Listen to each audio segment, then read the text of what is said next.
What's going on, guys? Sorry I've been away for such a long time. I haven't made a video in quite a while. That's because I did decide to discontinue my season recaps series just because it wasn't getting a lot of results, and I put a lot of time into the season recaps. You know, all of them are over 20 minutes long, and talking for, you know, a bunch of minutes in total, hours in total, and it just wasn't getting much results. So I will phase into the all NFL teams kind of stage, but I guess just not right now. Maybe I'll attract those kind of people, other fans, you know, when I put out my mock draft, when I put out my season recaps, then will I probably get get a head start with some, you know, people that are fans of other teams, because it's just not getting much views, those season recaps. So I decided to discontinue it for now. There are a bunch of other people that do season recaps, so go ahead and watch them, like Anthony James TV, like Sports Fan Entertainment, and MJ.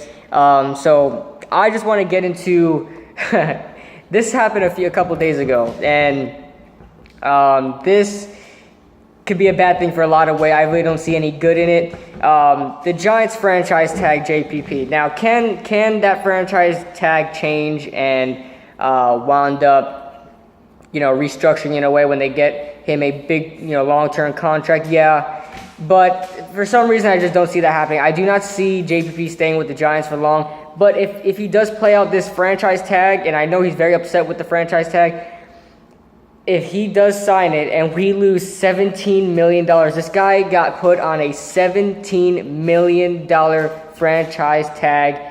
That's insane. We didn't even have more than 35 mil coming into the season. That was after we got rid of Victor Cruz.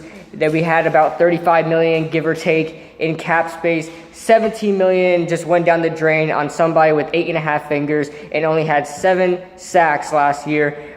Don't get me wrong, he was probably, as a performance-based defensive end, like out of consistent performance, he was probably, you know, top 7 or 8 defensive end in the league, give or take. But he's just not worth all of that money. That's a lot of money, and money that we need to save up, because Odell, this is his contract year. Oh no, we'll pick up his option or whatever. You know, we got to sign Odell soon. We got to sign Landon soon. We need to sign Jonathan Hankins now. We can't let him go. I do not want to see Jonathan Hankins go. I know he's not the best defensive tackle, but he's a perfect complement to Damon Harrison. Jonathan Hankins is not the best pass rushing defensive tackle, but he had a year where he got 7 sacks, and you don't get 7 sacks just by getting 7 sacks. So he did put in some work there, and we need Jonathan Hankins back, guys. And if there was any hope of us getting Adrian Peterson, it's down the toilet now, which is kind of a good thing. Maybe that'll shut down the Giants' hopes of getting Adrian Peterson, because now that I keep thinking about it, I do not want Adrian Peterson, because he's going to want at least 9 to 10 million, and that's something we just don't have right now, even without the JPP franchise tag. I do not want to commit to a 31-year-old running back with, you know, multiple surgeries, and someone that, you know, I mean, he's one of the best running backs, and he's going to go down as one of the best running backs to ever live in the NFL.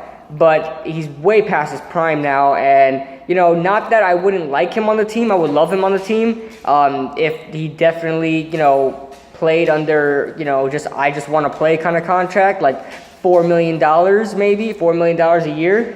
I would love that, but that's just not the reality, and so I do not want Adrian Peterson on the team, because I know he's going to want at least $9 to $10 million.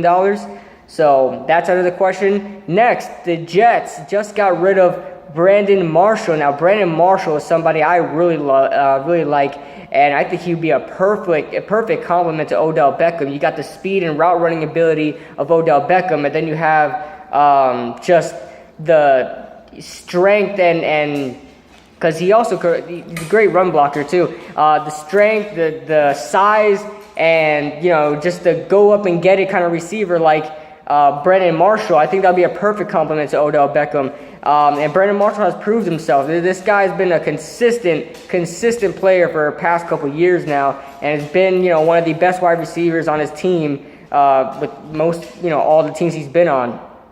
So Depends on how much Brandon Marshall wants. He is really pushing. If you guys see the news, media, what the media is saying, he really wants to stay in New York. He doesn't want to move his family to another location. He wants to stay in New York. He's really pushing the play with the New York Giants.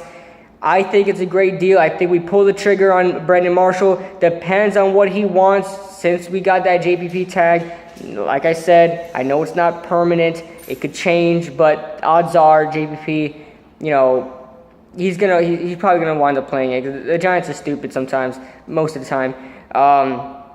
But I think we pulled the trigger on Brandon Marshall. Let me know what you guys think in the comment section below. Also, Jamal Charles is in the open market. Let me know what you guys think about Jamal Charles. I personally don't want him either because the same situation with with Adrian Peterson. I think Jamal Charles is like 30, 31, or 29, somewhere in that range. Like I said, he went through multiple surgeries. He has some problems. He's kind of past his prime. So another reason why the Chiefs got rid of him. So let me know what you guys think. Brandon Marshall gone. Should we pick him up? Let me know what you guys think about this JPP franchise tag. And I'll see you guys in the next video.